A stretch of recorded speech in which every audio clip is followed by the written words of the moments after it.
saling tukar pikiran. Jadi di sini saya tidak menggurui, saya hanya mengaplikasikan apa yang telah saya dapat selama 1 bulan lebih kemarin. Ilmu yang telah saya dapatkan, nanti kita bisa saling sharing. Kegiatan ini semua yang kita lakukan sudah terjadi, misalnya pada kegiatan budaya positif. Di sini yang saya dapatkan dari pembelajaran selama 1 bulan lebih, yaitu budaya positif adalah kebiasaan-kebiasaan yang telah tertanam atau sudah terbiasa terjadi di sekolah kita. Hal ini sudah sering kita lakukan, tetapi ada sedikit miskonsepsi menyangkut dengan materi dan tindakan-tindakan yang guru-guru telah lakukan. Ini bukan adalah materi baru bagi guru-guru, ini merupakan materi yang telah ada dan perlu kita sama-sama untuk membenahi hal-hal yang masih kurang. Ya. Nah, itu. Ya. Di sini saya akan merangkum beberapa hal yang berkaitan dan sering terjadi di sekolah kita semua, dan bagaimana sebagai guru kita menindaklanjuti hal-hal atau permasalahan yang sering terjadi. Sebenarnya budaya positif ini, misalnya contoh yang pertama adalah guru-guru selalu jam piket, guru-guru selalu menyambut siswa datang ke sekolah. Itu adalah salah satu contoh budaya positif, dan hal ini sekolah kita atau SMA 1 sudah melakukannya bahkan bertahun-tahun, bukan kegiatan yang baru saja, dan itu sangat diapresiasi. Ternyata setelah saya mengikuti kegiatan, ternyata hal ini guru SMA 1 sudah melakukan, padahal mereka belum menerima materi menyangkut dengan budaya positif, namun nilai dan jiwa-jiwa budaya positif ini sudah ada atau sudah tertanam pada guru-guru SMA 1. Bagaimana mereka melakukan? Yang pertama adalah menegur siswa yang membuang sampah sembarangan. Itu juga merupakan bagian dari budaya positif.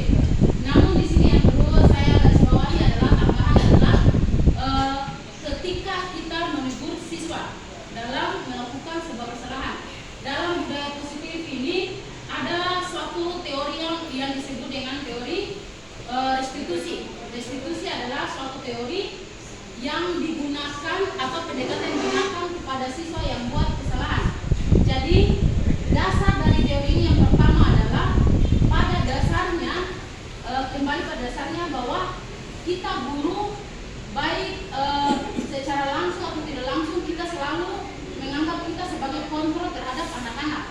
Kita selalu menginginkan apa yang anak buat itu harus sesuai dengan apa yang kita inginkan. Sedangkan menurut Ki Hajar Dewantara, pendidikan adalah bagaimana kita sebagai guru atau pendidik harus mampu membuat siswa atau murid tersebut merdeka. Merdeka dalam artian bahwa kembali pada dasarnya sebagai manusia, setiap orang melakukan sesuatu pasti ada dasarnya. Contoh yang paling sederhana adalah ketika siswa terlambat. Siswa terlambat, segala tindakan terlambat pasti ada dasarnya. Misalnya siswa tersebut tidak sengaja datang ke sekolah karena pada saat perjalanan ada kecelakaan yang harus dia melakukan pertolongan terhadap kejadian tersebut sehingga dia sampai ke sekolah dengan kondisi atau waktu yang terlambat. Makanya tapi hal ini sudah saya lihat guru-guru sudah melakukan. Pada saat siswa tersebut terlambat, kita guru-guru sering menanyakan alasan dari siswa tersebut terlambat atau tidak. Yang menjadi bagian terpenting lagi dan menjadi hal pertimbangan adalah ketika siswa yang sudah terlambat, kita sering buat yang disebut dengan poin. Tetapi ada juga guru yang bersangkutan yang langsung memberi hukuman. Teori yang saya dapat atau pemahaman yang saya dapat, ternyata hukuman itu tidak efektif. Tidak efektif karena apa? Imbasnya yang pertama adalah siswa tersebut misalnya hukuman fisik. Hukuman ini ada beberapa hukuman. Yang pertama adalah verbal, yang kedua adalah fisik. Dua hukuman ini yang sering terjadi di sekolah kami. Jadi materi ini saya sesuaikan dengan kondisi yang sering terjadi di sekolah kami. Mungkin saja saya juga pernah melakukan hal tersebut, misalnya hukuman dalam bentuk verbal ataupun hukuman dalam bentuk fisik. Ternyata hukuman yang dalam bentuk fisik adalah hukuman yang muncul dengan tiba-tiba, tidak tanpa ada persetujuan. Ternyata SMA 1 sudah ada persetujuan. Kalau siswa terlambat mendapatkan poin. Nah, aturan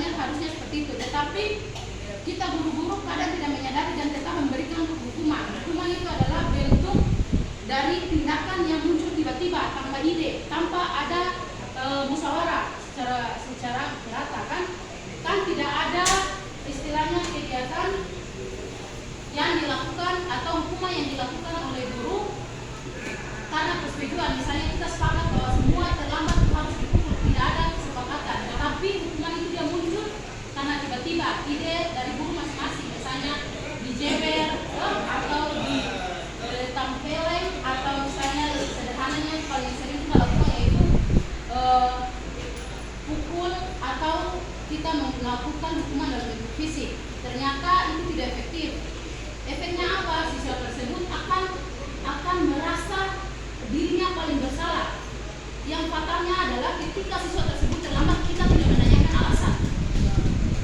Misalnya, pada intinya pembelajaran adalah manusia, hakikatnya adalah manusia harus bermanfaat bagi orang lain. Proses perjalanan dia ke sekolah, terus dia harus membantu orang yang celaka. Ketika di sekolah dia harus mendapat hukuman secara tidak langsung. Di pertemuan berikutnya misalnya ada halangan di dalam perjalanan, dia tidak akan mengulangi atau dia tidak akan bantu lagi karena dia takut terlambat. Nilai ini yang secara sederhana kita guru keliru. Tapi saya lihat rata-rata untuk siswa yang terlambat kita sering menanyakan alasan. Tapi yang tadi hukuman secara fisik ataupun verbal sering kita lakukan, dan itu bukan cuma guru-guru, saya secara pribadi juga pernah melakukan hal tersebut. Itu tidak menutup kemungkinan sering terjadi karena hakikatnya manusia pada secara normal kita tidak bisa mengontrol.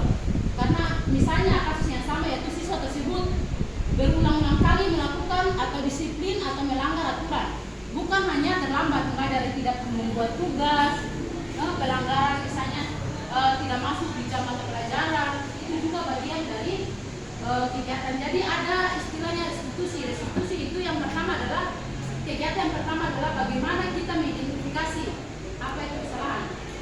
Terus kegiatan yang kedua adalah kita tidak bisa langsung katakan bahwa apa yang siswa tersebut lakukan itu salah. Sebenarnya tidak bisa seperti itu sesuai dengan yang saya dapatkan. Karena rata-rata kita langsung memvonis kenapa siswa ini setiap hari terlambat, orang yang sama, kamu selalu orang yang sama. Jadi siswa tersebut tidak pernah merasa bahwa dia benar, dia selalu merasa dia pasti salah terus. Jadi kadang pun hal yang baik dia lakukan pun dia pasti beranggap bahwa guru pasti menganggap dia salah. Tidak ada tempat baik di pikiran guru terhadap siswa tersebut. Dan hal ini saya rasa sering terjadi, bahkan saya melakukan hal tersebut. Selanjutnya restitusi ini tidak bisa langsung menyalahkan siswa. Kita menanyakan alasan kenapa siswa tersebut melakukan tindakan yang salah tersebut. Setelah itu kita harus mengevaluasi dan menanamkan satu kalimat, itu saya yakin atau ibu yakin bahwa misalnya si Andi ini tidak melakukan kesalahan, tidak niat untuk terlambat, hanya saja hal-hal tertentu sehingga alasan tertentu sehingga anak tersebut melakukan terlambat. Setelah itu kita harus melakukan penguatan terhadap anak tersebut sehingga anak tersebut merasa bahwa walaupun dia melakukan kesalahan tetapi dia punya kesempatan untuk memperbarui kesalahan. Tetapi dalam restitusi itu kita harus memberikan konsekuensi di mana kita harus mengatakan kepada siswa jika ini adalah kesepakatan atau kesepakatan antara guru dan siswa. Jika kamu mengulangi kembali maka konsekuensinya apa, sehingga siswa tersebut dia mengulangi, dia sudah tahu hukumannya seperti apa nanti atau konsekuensinya seperti apa karena sudah ada kesepakatan awal antara guru dengan siswa tersebut. Itu menyangkut dengan teori restitusi. Terus ada lagi hal yang menurut saya perlu saya sampaikan adalah yang menurut atau hampir sering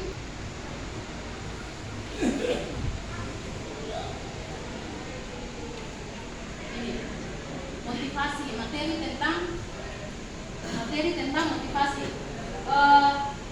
Di sini yang kasus yang saya lihat di sekolah kita sendiri bahwa motivasi itu ada dua, yaitu yang pertama motivasi intrinsik dan ekstrinsik. Jadi X ini sebenarnya guru sudah melakukan yang terbaik, misalnya dalam tenggat waktu, menyediakan modul, bahkan PPT, bikin video dan sebagainya. Tetapi masih ada pun siswa atau pembelajaran yang sudah menarik sedemikian rupa, ternyata masih ada pun siswa yang tidak mau mengikuti pembelajaran di kelas. Jadi hal tersebut ternyata yang saya dapatkan adalah kita harus melakukan pendekatan terhadap siswa tersebut dan mencari tahu. Cari tahu dalam artian bahwa setiap manusia itu ada ketika alasan apa sehingga menyebabkan siswa tersebut tidak mau mengikuti pelajaran kita. Apakah dia ingin bebas atau ada hal atau indikator yang membuat dia tidak tertarik untuk mengikuti. Itu yang disebut dengan faktor intrinsik. Tidak tumbuh dan berkembang di siswa itu sendiri. Faktornya apa? Misalnya bisa saja keluarganya tidak terlalu kontrol anak tersebut sehingga motivasi yang tumbuh dalam diri siswa tersebut kebetulannya itu sangat minim, dan hal itu saya rasa sering sekali terjadi di sekolah atau di SMA 1. Sudah berupaya guru melakukan semaksimal mungkin, tapi masih belajar dari siswa tersebut yang sangat minim. Yang kedua dan yang menarik yang sering menurut saya penting untuk saya sampaikan, yaitu ujian dan penghargaan. Ternyata terdahulu materi sebelum kita mempelajari kurikulum merdeka ini, saya atau hampir sebagai guru menganggap bahwa ketika siswa melakukan hal positif atau hal baik, kita harus memuji atau kita memberikan setidaknya memberikan dengan bentuk raut muka atau dengan jempol adalah ujian, atau ketika siswa tersebut dapat misalnya penghargaan bisa dapat juara, kita harus puji, kan harusnya itu sebagai peringatan. Ternyata pujian itu atau penghargaan terhadap siswa itu setelah saya pelajari ternyata keliru. Kita tidak harus tidak semua kegiatan positif siswa itu harus dipuji. Misalnya siswa maju ke depan terus melakukan doa, tidak perlu kita puji seperti itu. Yang harus orang tanamkan adalah bagaimana menanamkan nilai-nilai pada siswa sehingga dia melakukan sesuatu tidak dasar apa-apa, dasar dari ta'ala, dasar atas dasar bahwa ini adalah sesuatu baik yang harus saya lakukan. Istilah sederhana adalah saya tak peduli dengan apa penilaian orang. Yang saya lakukan di rumah biasa orang tua ada seperti apa, saya lakukan di sekolah seperti itu. Jadi kadang dari psikologi perkembangan secara biologis itu usia SMA ini adalah usia di mana sederhananya bahasa yang orang gunakan adalah cari perhatian. Biasanya kalau setelah siswa tersebut mendapat juara terus diumumkan, kan ada siswa yang tadi yang pertama orang anggap bahwa dia tidak ada apa-apanya, dia pasti merasa dia yang paling terpojok karena dia tidak pernah dapat juara. Jadi ujian tersebut itu sebenarnya penghargaan terhadap siswa yang melakukan prestasi, ternyata efeknya tuh sangat jangka panjang, karena ketika guru sudah terbiasa memuji perilaku baik dari siswa, biasanya mereka melakukan sesuatu atas dasar tadi penilaian dari guru. Bukan hanya guru, kadang secara tidak langsung kita manusia orang dewasa juga sering melakukan hal itu. Dan hal itu saya tidak memberikan contoh, dan hal itu pernah terjadi saya sendiri. Misalnya, saya ini apa, ini yang terbaik ini, ada KFC sana misalnya. Begitu juga hal itu juga dirasakan oleh siswa.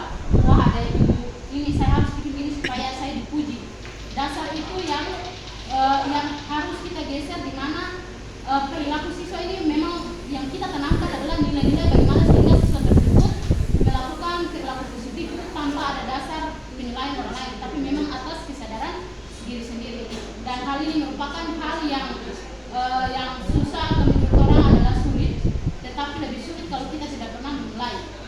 Jadi saya cerita dari pengalaman saya kemarin waktu membawa lomba. Ternyata pemikiran positif itu bukan, atau pikiran dewasa itu bukan dilihat dari segi umur. Ada anak-anak yang usia, bahkan saya sendiri bisa belajar dari pemikiran anak-anak. Ada pada saat saya mau mengumumkan bahwa siswa tersebut dapat juara, siswa tersebut memohon, bahkan bukan dua siswa tersebut datang memohon kalau bisa jangan mengumumkan juara mereka di depan umum, mereka perasaan atas teman-teman mereka, karena ternyata siswa tersebut pernah dengar pernyataan dari teman mereka bahwa siswa tersebut paling sering yang dapat juara, pasti dia dapat paling tidak yang sering dipuji. Makanya siswa tersebut yang meminta kepada saya bahwa tidak ingin dipamerkan ke teman-temannya demi menjaga kebersihan teman-temannya. Dan hal itu saya sudah berkonsultasi dengan Persek. Saya bilang ya, kalau memang siswa tersebut sekarang akhirnya kita kan untuk anak-anak, jadi akhirnya saya konsultasi ke Persek. Jadi beliau kalau memang siswa tersebut tidak mau diumumkan untuk menjaga solidaritas atau kebersamaan dalam kelas, ya tidak apa-apa saja berjalan. Karena ketika kita mengumumkan hal baik ini kan pandangan orang menurut guru itu adalah motivasi untuk teman-teman lain. Tapi siswa yang memiliki pandangan seperti itu, tapi tidak semua siswa memiliki pandangan seperti itu. Ada yang memang berpandangan bahwa hal tersebut atau guru selalu memuji siswa tersebut, sedangkan kita yang biasa-biasa yang tidak memiliki prestasi biasanya disepelekan. Yang kedua adalah yang sering terjadi adalah di mana siswa tersebut atau guru sering melihat siswa atau memuji siswa yang prestasi saja, prestasi akademik saja. Kita selalu menyepelekan kepintaran atau kecerdasan siswa di bidang misalnya olahraga, di bidang menyanyi, seni, menggambar. Biasanya kita itu sering menyepelekan itu, padahal kenyataan ada yang sekarang kita bisa sambut bahwa Piala Dunia sebentar lagi akan kita sambut. Itu kan bukan dia adalah bukan siswa yang paling pintar di sekolahnya, tetapi dia berbakat di bidang olahraga, yaitu di bidang sepak bola, sehingga dia mampu mengembangkan bakatnya. Yang berikutnya adalah kita selalu menyamaratakan semua pemahaman siswa, yang pada dasarnya harusnya kita harus menghargai. Kalau memang dia belum bisa pintar di mata pelajaran kita, mungkin dia pintar di bidang seni atau dia pintar di bidang teater dan sebagainya. Yang itu yang membuat kita guru banyak belum menyadari hal tersebut. Mungkin itu saja penyampaian saya. Apakah ada pertanyaan, sanggahan atau kritikan? Saya kembalikan ke Kakak.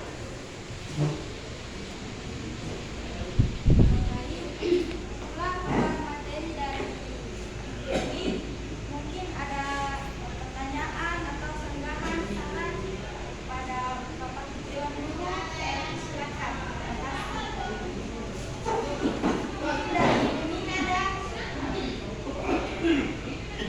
Sedikit saja. Ya.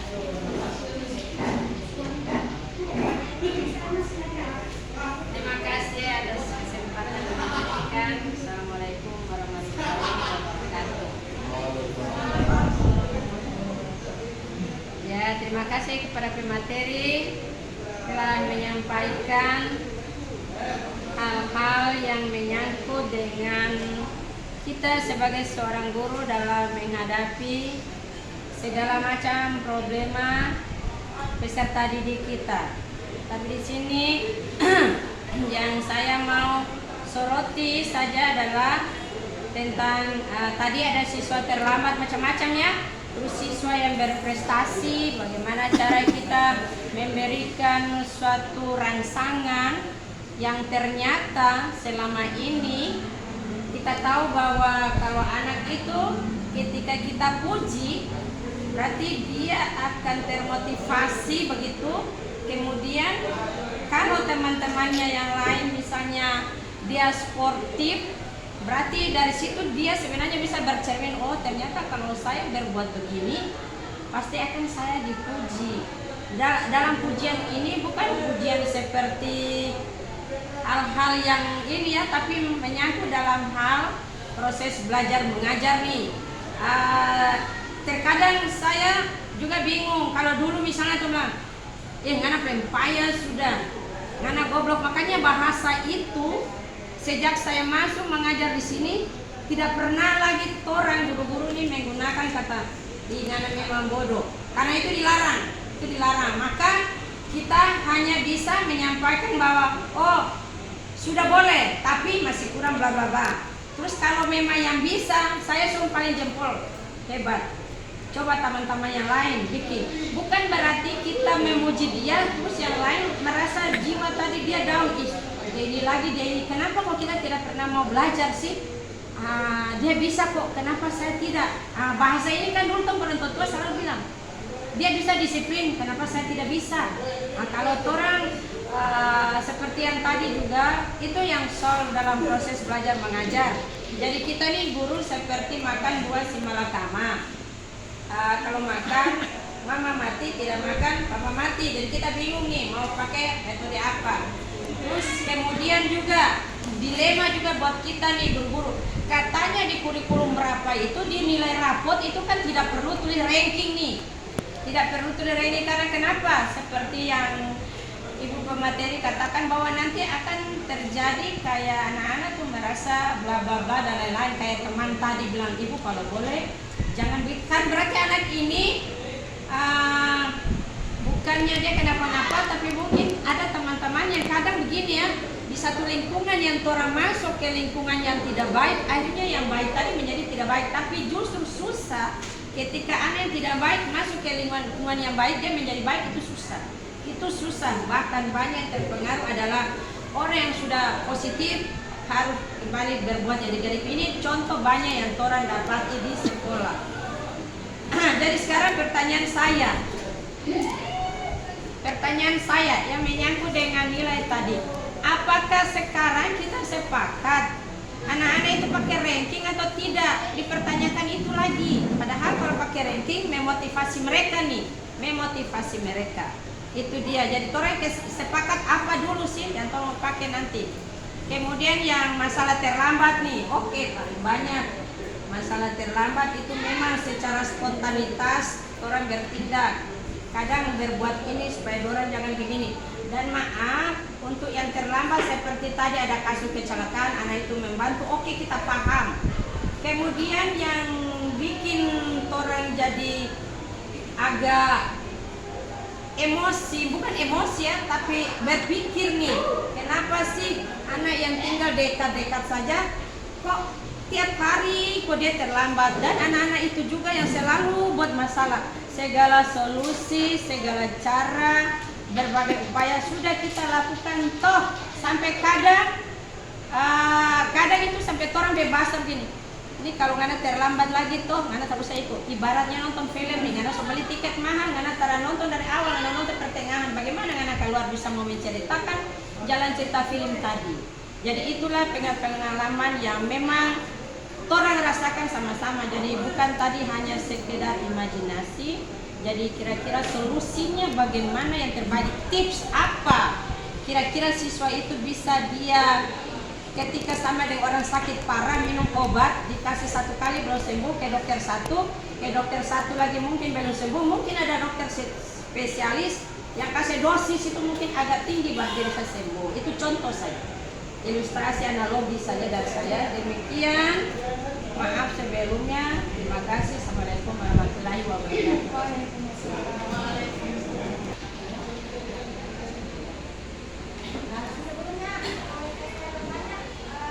Masuk dengan pertanyaan atau tanggapan yang dari ini.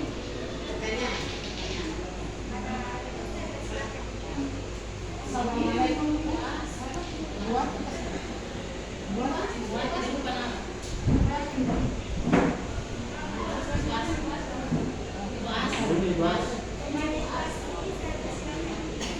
Assalamualaikum warahmatullahi wabarakatuh. Terima kasih kepada moderator yang telah memberikan kesempatan kepada saya untuk bertanya. Oke, setelah saya mengikuti apa yang disampaikan oleh ibu materi tadi mengenai hukuman, yaitu hukuman ada 2, hukuman kalau tidak salah verbal dan fisik. Jadi tadi sudah dijelaskan bahwa sebenarnya hukuman fisik itu dilarang. Tapi yang perlu saya tanyakan di sini kan hukuman fisik itu ada kategori, ada berat dan ada ringan. Apakah hukuman ringan itu bisa atau tidak? Karena mengingat di lingkungan atau di daerah kita ini kan mau dikatakan bahwa suasana itu dia berbeda dengan misalnya di Jawa. Kalau di Jawa ya monggo-monggo apa. Tapi di sini kalau kita cuma mau mengingatkan begitu saja, itu anak-anak susah untuk mendengar. Jadi apakah hukuman fisik secara ringan bisa dilaksanakan atau tidak? Terima kasih.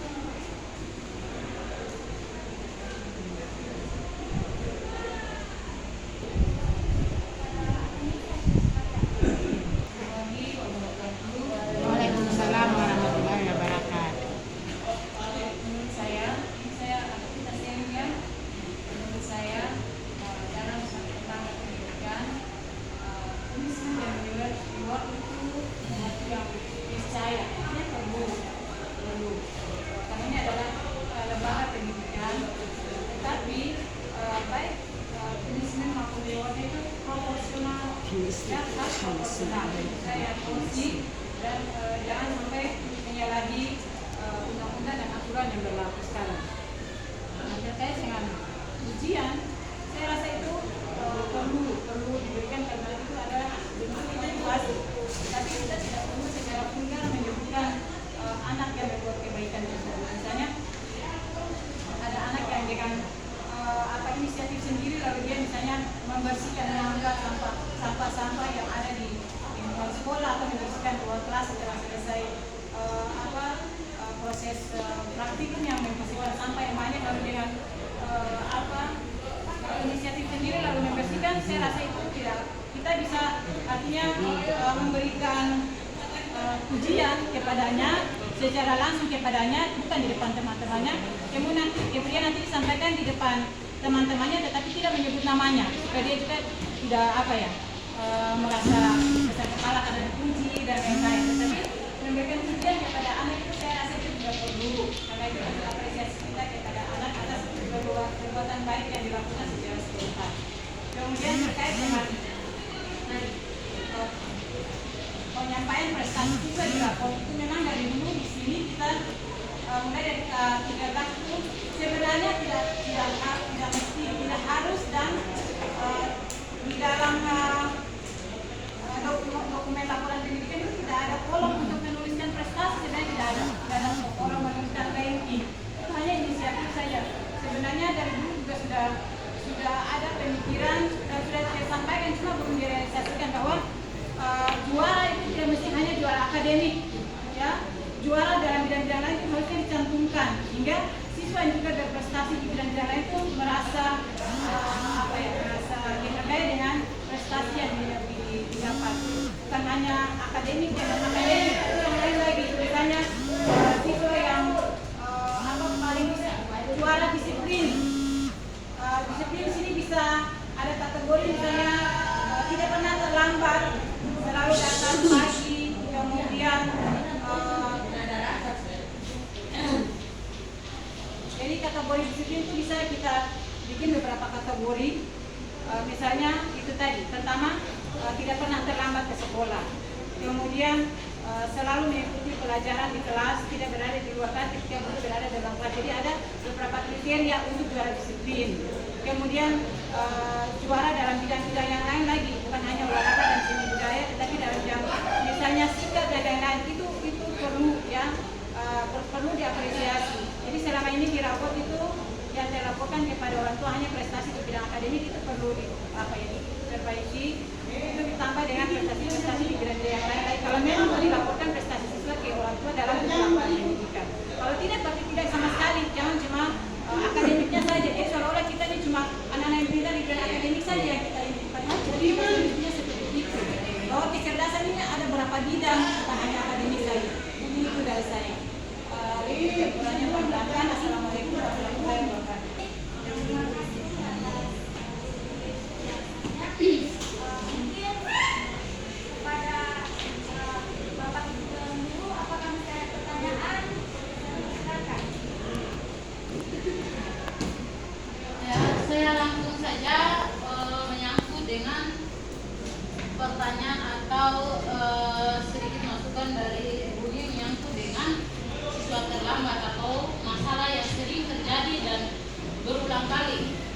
Di sini disoroti lebih ke siswa yang sama yang selalu terlambat, dan hal tersebut membuat guru-guru secara manusiawi memiliki yang namanya emosional, di mana secara tidak langsung kita berlaku memberikan hukuman fisik atau hukuman fisik, entah itu dalam bentuk hukuman fisik yang ringan ataupun hukuman fisik yang berat.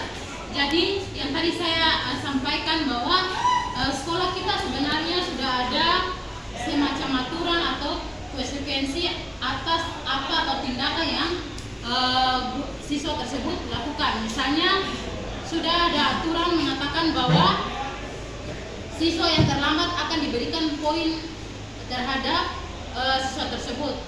Hal yang perlu kita lakukan adalah hanya bisa memberikan hukuman yang disebut dengan sebuah pembelajaran, di mana misalnya sehingga kesalahan dan hukuman itu harus connect.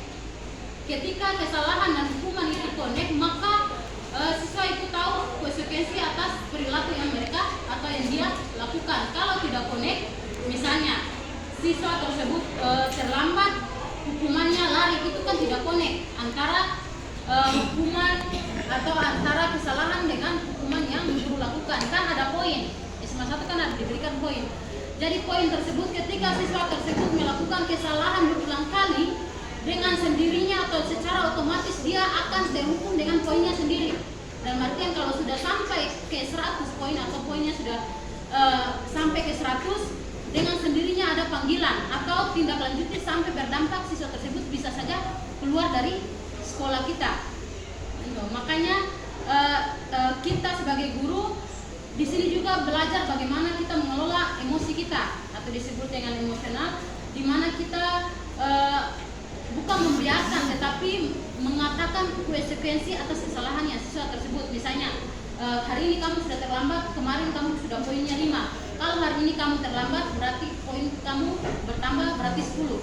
Kalau kamu melakukan kesalahan yang sama dan poinnya sampai dengan 100, itu sudah pasti kamu sudah tahu konsekuensi yang akan kamu dapatkan. Misalnya panggilan orang tua. Jadi tertanam dalam pikiran saya tersebut, oh ternyata saya poin ini sudah misalnya sudah 60. Lagi kalau misalnya kesalahan sudah terpampang jelas jenis kesalahan dan beberapa poin atau poin atas kesalahan tersebut. Jadi dia akan berpikir bahwa kalau saya buat kesalahan yang poinnya 40 berarti saya sudah sampai 100 dan konsekuensinya siswa tersebut tahu. Jadi bedanya antara hukuman dan konsekuensi adalah hukuman itu muncul tiba-tiba, sedangkan konsekuensi adalah muncul akibat dari kesepakatan. Jadi kalau poin itu adalah kesepakatan sekolah kita bahwa siswa yang sudah poin 100 di tindak lanjutnya seperti apa. Kalau hukuman muncul tiba-tiba, ide dari guru masing-masing dengan tujuan bahwa ini adalah efek jerah. Ternyata belum tentu. Apakah ibu bapak tahu bahwa ketika ibu bapak sudah menghukum mereka bahkan pukul, bahkan suruh lari, apa ibu bapak bisa menjamin bahwa siswa tersebut tidak terlambat? Pasti akan dia melakukan kesalahan yang sama. Sehingga dari materi atau penjelasan yang kami dapatkan, hukuman ini tidak efektif ternyata. Karena dasarnya manusia ini akan tidak luput dari yang namanya tadi kesalahan. Tetapi kalau dia sudah mengerti atau dia sudah tertanam bahwa konsekuensi atas apa yang saya lakukan, pasti saya dikeluarkan. Jadi biar saja poin atau biar saja konsekuensi atau aturan yang bermain atas sikap atau kesalahan anak tersebut.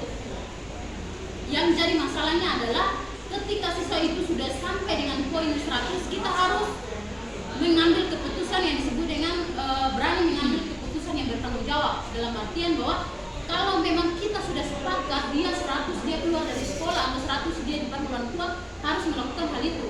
Karena kalau tidak pasti teman yang lain yang poinnya sudah 100 yang dapat misalnya panggilan atau dikasih keluar, dia pasti memprotes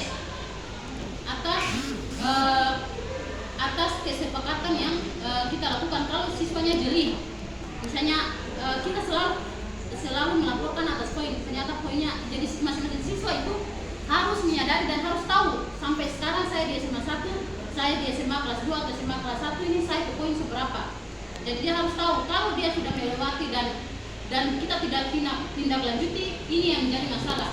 Sehingga kita tidak perlu menghukum siswa tersebut, biar saja konsekuensi atau aturan yang berlaku yang dengan sendirinya menghukum siswa tersebut. Itu penjelasan saya. Yang berikutnya adalah prestasi ranking. Apakah kita harus sepakat? Bukan masalah sepakat atau tidak sepakat. Intinya bahwa kita sebagai guru melakukan atau 3 penilaian. Yang pertama adalah assessment for learning, as learning. Penilaian bukan hanya kepada siswa, bagaimana kita juga bisa mengevaluasi pembelajaran kita, apakah sudah maksimal pembelajaran kita, apakah kita sudah mengikuti misalnya anak sekarang sudah dalam pembelajaran game online, HP dan sebagainya, apakah kita menonton dengan metode kita, sedangkan anak tersebut sudah mengikuti perkembangan zaman. Ini hal itu yang menjadi indikator-indikator yang perlu kita pertimbangkan. Masalah ranking memang seharusnya tidak dituliskan, karena yang tadi saya sampaikan bahwa guru-guru selalu menyoroti prestasi di bidang akademik, sedangkan prestasi di bidang olahraga, bidang seni, teater, pencaksilat dan sebagainya dianggap sesuatu yang biasa-biasa saja, walaupun sudah kita tampilkan dalam rapor, misalnya paskibraka, aktif di organisasi apa, tetapi tidak terlalu mencolok atau tidak jadi bagian yang penting yang perlu disampaikan, apalagi kita sampaikan di pada saat penerimaan rapor secara umum, ranking umumnya siapa, juara satunya siapa. Sedangkan ada siswa yang di bagian seni, mereka memiliki kemampuan dan potensi yang luar biasa yang kadang mau tidak mau kita harus bisa ketahui bahwa ketika ada siswa yang mengikuti mengikuti lomba di bidang olahraga dan dapat juara, itu dia juga membawa nama baik sekolah, bukan hanya siswa yang akademiknya saja. Dia mengikuti pencaksilat, dia mengikuti seni tari, dan ketika dia dapat juara kan dia juga sama-sama dengan siswa yang akademik membawa nama baik sekolah. Jadi dia juga siswa tersebut pun berhak. Kalau misalnya tidak diberikan prestasi, berarti tidak perlu diberikan prestasi atau disampaikan. Kalau disampaikan, kita fokus atau kita sepakat. Tidak hanya sepakat bahwa yang diberikan atau dibaca prestasinya hanya dalam bentuk yang pintar secara akademik atau cerdas akademik, tetapi harus cerdas secara potensinya masing-masing. Karena anak yang terlahir ini semuanya dengan potensinya masing-masing. Misalnya saya terlahir, saya tidak mahir dengan matematika, tapi saya bisa di misalnya bidang seni menyanyi, saya seperti itu. Ya, paduan suara saya suaranya bagus, saya berkembang dengan potensi bernyanyi, atau saya berkembang dengan potensi pemasaran walaupun saya tidak pintar matematika atau tidak pintar dengan fisika. Jadi kita tidak, intinya pada saat kita melakukan pembelajaran atau hukum, kita tidak boleh menaruh harapan kepada anak, karena masalah itu selalu terjadi ketika harapan itu dia kesenjangan antara harapan dengan kenyataan. Harapannya kita begini, kenyataannya tidak begini, akhirnya jadi masalah. Ya, itu menurut pendapat saya. Mungkin ada teman guru lain yang bisa menambahkan ide atau kita saling bertukar pikiran menyangkut dengan hal-hal yang terjadi di sekolah kita. Atau Pak Sam bisa menambahkan sebagai guru yang memiliki. Yang mungkin dari saya.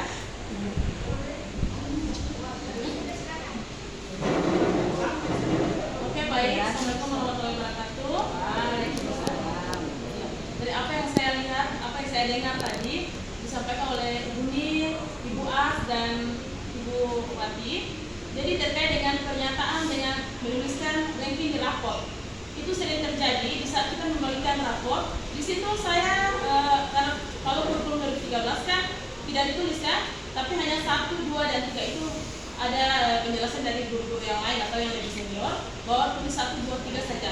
Tapi di sini yang menjadi pertanyaan ini, bagaimana kita memotivasi anak-anak untuk anak-anak motivasi kalau juara teman saya juara 1, saya harus belajar lebih giat lagi untuk mendapat juara seperti yang teman yang tadi. Kalau saya bagi rapot, ini pengalaman saya bagi rapot itu mungkin anak-anak banyak di jendela untuk melihat orang tuanya untuk membagikan rapot, menerima rapot. Jadi di sini saya sering baca ranking 1 sampai ranking 10 supaya ada motivasi. Bagaimana menurut Ibu pemateri tentang rapot ini, perankingan ini, dan terkait juga dengan apa yang disampaikan oleh Umi Wati tadi mengenai itu penulisan rapot untuk minat bakat juga harus perlu apresiasi, tidak hanya untuk pengetahuan dan keterampilan anak-anak, tapi minat bakat tadi, akademik tadi. Terima kasih. Nah, saya menambahkan saja dari Ibu Adriana yang menjawab pertanyaannya nanti ke materi saya. Saya menambahkan di sini nih, yang tadi akademik dan non akademik. Kalau akademik, oke lah, sudah ada dia punya porsi, tetapi yang non akademik, kalau boleh berikan mereka penghargaan seperti sertifikat. Mungkin itu bisa lebih memotivasi mereka daripada cuma bilang tapi tidak ada bukti. Kalau ada bukti jelas, mungkin dengan begitu anak itu ketika dia main bola, dia tak berpikir cuma main bola saja, terus dia setelah itu belajar. Yang penting dia tahu dia main bola. Bukan seperti itu, ataukah bagaimana? Nah, ketika nanti dia mendapat penghargaan dengan sendirinya, anak saya luar biasa dia main bola, walaupun mungkin dia pelajaran begitulah. Karena saya teringat pada salah satu sastrawan Indonesia, itu dia seorang dokter, tapi kenapa dia tidak bekerja sesuai profesinya, tetapi dia lebih condong terjun ke dunia sastra itu. Siapa namanya? Oke, demikian dari saya, itu masukan saja. Terima kasih. Assalamualaikum warahmatullahi wabarakatuh. Tambah sedikit lagi. Yang disampaikan prestasi akademik yang disampaikan secara merata, jangan cuma menunjukkan prestasi akademik saja, tetapi akademik juga harus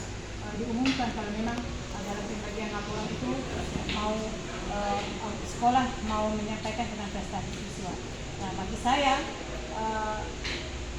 ketika saya menjadi wali kelas, lalu penyampaian pembagian rapot di dalam kelas itu saya selalu tekankan kepada orang tua siswa bahwa juara 1, 2, dan 3 itu sesuatu yang bukan segala-galanya, ya.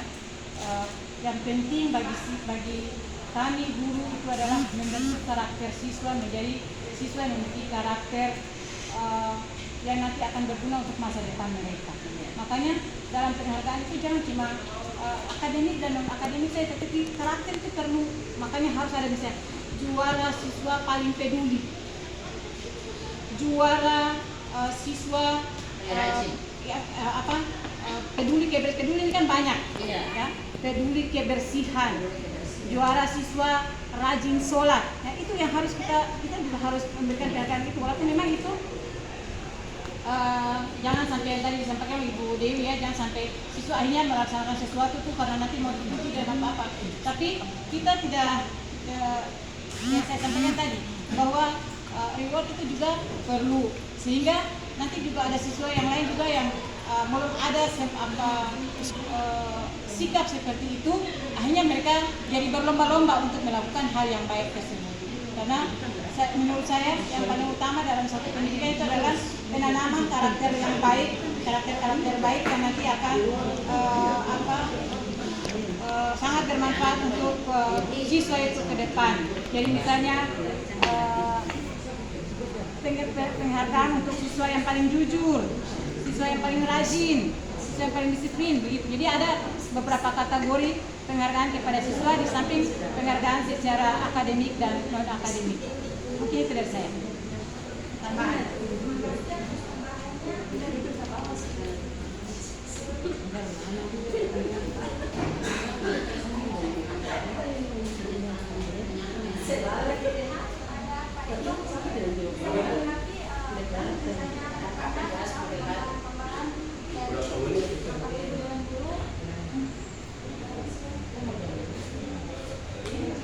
Ya, terima kasih. Assalamualaikum warahmatullahi wabarakatuh.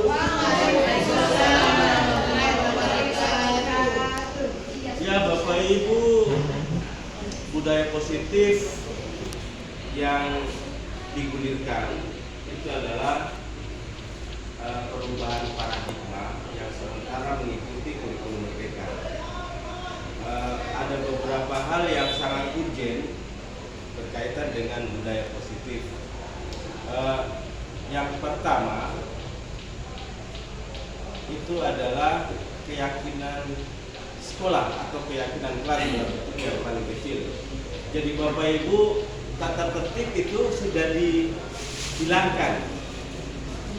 Dihilangkannya bukan dihapus, tetapi tata tertib itu harus disepakati antara guru dan siswa dalam sebuah forum. Setelah guru bahas, kita sepakat dengan siswa. Sistem poinnya juga disepakati. Jadi siswa tahu kalau selama ini kan hanya guru diolah, kemudian siswa yang melaksanakan. Untuk berikut tidak seperti itu. Jadi dalam konteks kelas membuat kesepakatan. Kalau saya terlambat di kelas ini, konsekuensinya apa? Itu dibuat kesepakatan antara siswa dan wali kelas. Seperti itu. Jadi konsekuensinya bukan sekolah sendiri atau guru yang tentukan, tapi siswa yang menentukan, guru dan siswa. Sehingga mereka tahu kalau saya berbuat ini, berarti saya sanksinya seperti ini. Itu perubahan paradigma. Kemudian yang kedua, fungsi kontrol. Guru sebagai fungsi kontrol. Jadi ada di sana tadi penghukum. Itu yang selama ini kita laksanakan. Memang penghukum itu bisa, tapi tidak harus. Ada guru selama ini kayaknya semua guru ini sebagai fungsinya sebagai penghukum. Tapi ada 4 fungsi yang lain yang lebih bagus daripada penghukum, fungsi kontrol seperti itu. Kemudian berkaitan prestasi ini sebetulnya dari K13 ya KTSP itu sudah dihilangkan Bapak Ibu. Cuma sekolah ini melawan, mau bikin terus. Nah itu tidak bisa prestasi akademik juara umum 1, 2, 3 itu diberikan, tidak bisa. Yang saya katakan yang lalu itu hanya nanti di-ranking pada saat itu SNPTN. Kenapa? Karena potensi siswa memang sangat berbeda ketika diambil rata-rata. Itu kesalahan besar, sehingga yang mendapat nilai terendah motivasinya hilang. Dan itu sudah dihapus Bapak Ibu.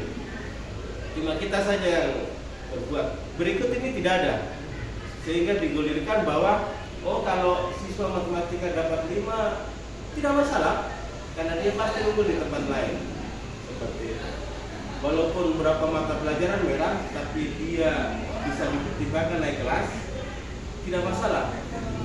Seperti itu, potensi masing-masing. Kemudian budaya positif yang sebenarnya itu kita balik mindset. Kalau dulu kan kenapa Anda terlambat, langsung kita marah ini. Nah sekarang terang balik, orang cari tahu kenapa dia terlambat. Dengan kesepakatan kelas tadi. Seperti itu. Kenapa Bapak Ibu orang tidak bisa tangani terlambat di sekolah ini? Pertama, orang tidak konsisten dengan poin. Buku yang terlambat sana, alasan terlambat itu tidak bisa ditulis, sehingga orang tidak bisa rekap. Oh, siswa ini alasannya kenapa terlambat dalam satu bulan, tidak direkap. Ketidakkonsistenan ini, kenapa siswa terlambat terus? Karena dia tidak nyaman di sekolah. Guru tidak ada, sampai sekarang saya tidak masuk jam. Berarti kan mereka tidak nyaman. Iya. Nah, yang kedua, guru jadi malas ketika orang tidak kontrol. Jadi perubahan mindset ini sudah lama, tetapi sekarang orang balik ke arus Bapak Ibu. Kita kembalikan ke ini. Siswa punya apa?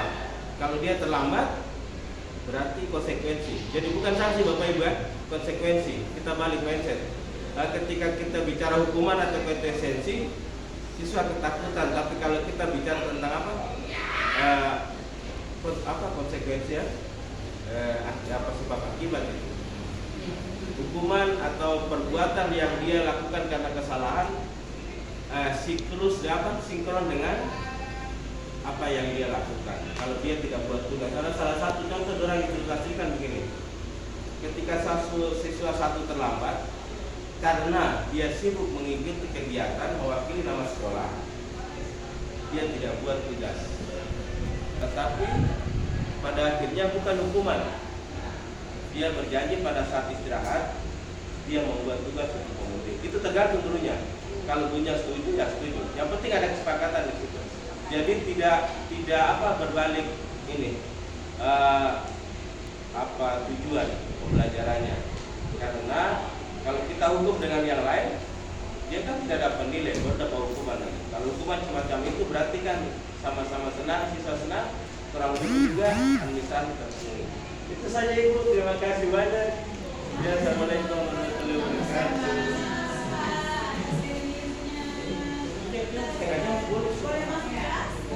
Ya, diskusi singkat atau pemaparan materi yang saya sampaikan hari ini, saya ambil alih bagian dari moderator karena berhalangan masuk ke kelas, sehingga saya berharap bahwa penyampaian atau diskusi kita hari ini bukan hanya dalam fokus pada memenuhi syarat saya sebagai tugas guru penggerak, tetapi bagaimana kita mengevaluasi indikator-indikator yang perlu kita rubah atau kita benahi, dan mindset dan pandangan serta pemikiran yang perlu kita berubah. Jadi insya Allah mudah-mudahan dengan ikhtiar kita semua guru, yang dimana apa yang kita lakukan saat ini adalah bagian dari amal kita untuk di akhir nanti. Assalamualaikum warahmatullahi wabarakatuh.